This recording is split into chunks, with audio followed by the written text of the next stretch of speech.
This is the all-new second-generation Honda Ridgeline. It's fresh off the press and improved throughout, but you still need to be a bit realistic with your needs for a pickup in order for the Ridgeline to make a whole lot of sense. See, overbuying in the pickup segment is a bit of a national sport. If you need a little truck to tow a little bit of stuff, you buy a great big truck. And if you need to tow something a bit bigger and heavier, you probably buy a heavy duty.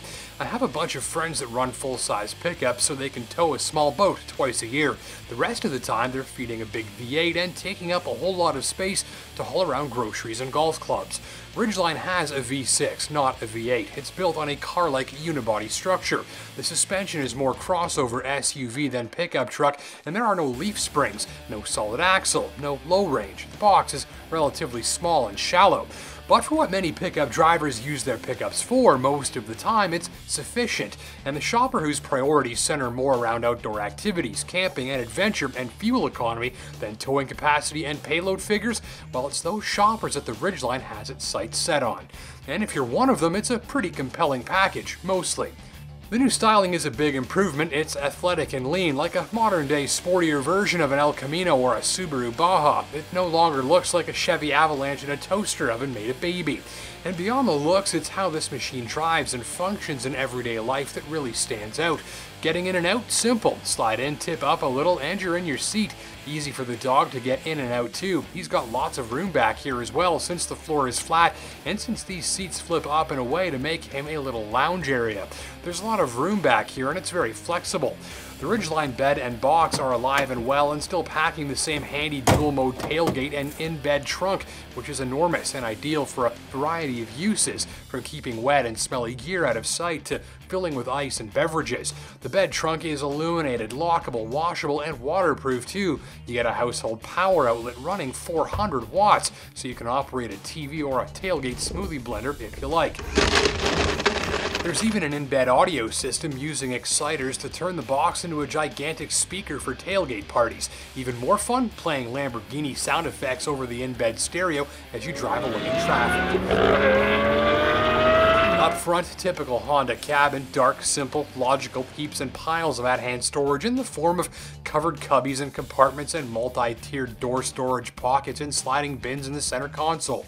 No problem staying organized and tidy on the move here. And if you've got gadgets, these supercharged 2.5 amp USB plugs will juice them up lickety-split. The top-line tester even got up-level content, including memory seats with heated and chilled leather, a sunroof, upgraded audio, and automatic high beams. It's all quietly upscaled, and with Android Auto turning the central screen into an upscaled version of your smartphone, it's well connected too. The 3.5-liter V6 runs direct injection and VTEC for 280 horsepower, plenty more than the last generation truck. Most of the increase is felt through added eagerness and effortlessness in low RPM, light throttle driving around town. Hammer down on the new V6 pulls delightfully to max revs amidst the family VTEC snarl, sounds happy to work and operates smoothly.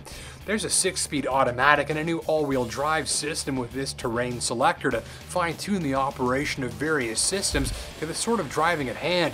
Towing capacity is rated at 5,000 pounds and mileage, well, not bad. I did 11.7 liters per 100 clicks over the course of a 2,200 kilometer test drive with lots of highway driving. But it's the driving experience more than the numbers where the Ridgeline really all comes together. Mostly, it's just like driving a great big Honda Accord. It's light on its feet, there's no rigid jiggle to the suspension on rough roads, where the Ridgeline just rides and handles like a sedan. The steering is one finger easy, highway cruising is laid back and relatively quiet, and fuel mileage is decent so Ridgeline doesn't rip through its tank of fuel like Jason Statham ripping through a room full of bad guys. Ultimately, if you like the idea of a pickup, but not the feel of driving one and the fuel bill, Ridgeline is worth a serious look.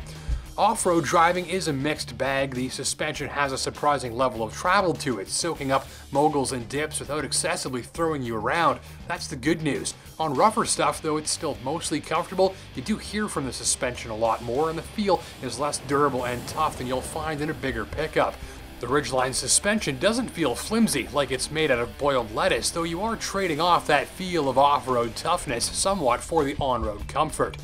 One note here, though you can select various off-road modes from this console, even left in automatic, the Ridgeline's smart 4x4 system and traction management program all but eliminates unneeded wheel spin before it even happens. You should have minimal issues with grip.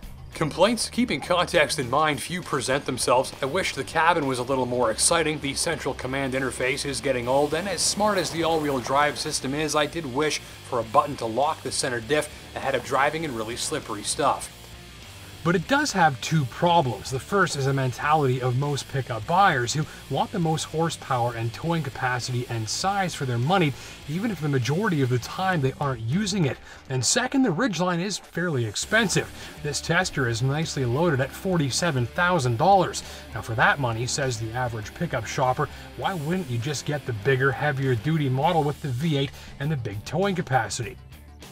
Or the Eco Diesel. It's available in the same pricing ballpark. It's bigger than the Ridgeline, has a boatload more torque, and uses a fair bit less fuel. It's one of a multitude of options for your pickup dollar. Ultimately, Ridgeline is a more easygoing, comfortable, relaxing thing to drive than a bigger pickup, and remains a pickup focused less on towing and hauling and off-roading and more on flexibility and adventure readiness with an eye for fuel economy and maneuverability.